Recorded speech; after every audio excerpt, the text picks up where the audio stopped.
अस्सलाम वालेकुम students, hypothesis testing के इस चैप्टर में आज हम करेंगे टेस्ट स्टैटिस्टिक के बारे में। ठीक है, यानी टेस्ट स्टैटिस्टिक क्या होता है। तो जैसे कि हम जब टेस्टिंग करते हैं, हाइपोथेसिस टेस्टिंग हम करते हैं, उसमें हमारे पास जो स्टेप्स है सिक्स स्टेप्स है, उनमें हमारे पास एक स्टेप आता है टेस्ट स्टैटिस्टिक।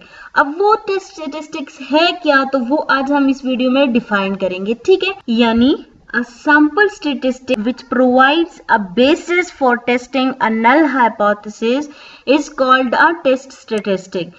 सैंपल स्टेटिस्टिक जो आपके पास टेस्टिंग के लिए हाइपोथेसिस नल हाइपोथेसिस को जब आप टेस्ट कर रहे हो, उसके लिए जो सैंपल स्टेटिस्टिक आपको बेसिस प्रोवाइड करता है उसको हम कहते हैं टेस्ट स्टेटिस्टिक। ठीक है, every test statistic has a probability distribution which gives a probability of obtaining a specified value of a test statistic when the null hypothesis is true.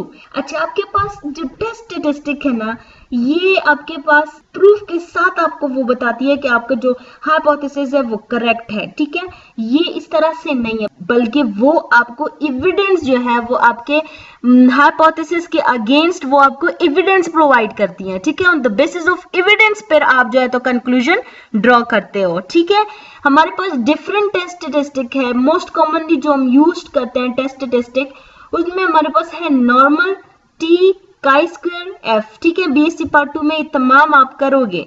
So simple सी समझने की बात यह है कि टेस्ट स्टैटिस्टिक आपके पास वो सैंपल स्टैटिस्टिक होता है जो आपके पास टेस्टिंग के लिए नल हाइपोथेसिस को टेस्ट करने के लिए बेसिस को प्रोवाइड करें। ठीक है, वो आपको क्या कहलाता है, वो टेस्ट स्टैटिस्टिक कहलाता है। और most commonly use test statistics हमारे पास कौन कौन से हैं? ठीक है, most commonly use test statistic normal, T, chi square और एफ। ठीक है, ये वो तमाम टेस्ट स्टैटिस्टिक है जो हम मोस्ट कॉमनली यूज्ड करते हैं। सो आई होप आप लोगों को इस आसान से टॉपिक की समझ आ गई होगी। अगर आपको इसमें कहीं भी प्रॉब्लम है then you can ask in comment section. Thank you so much for watching.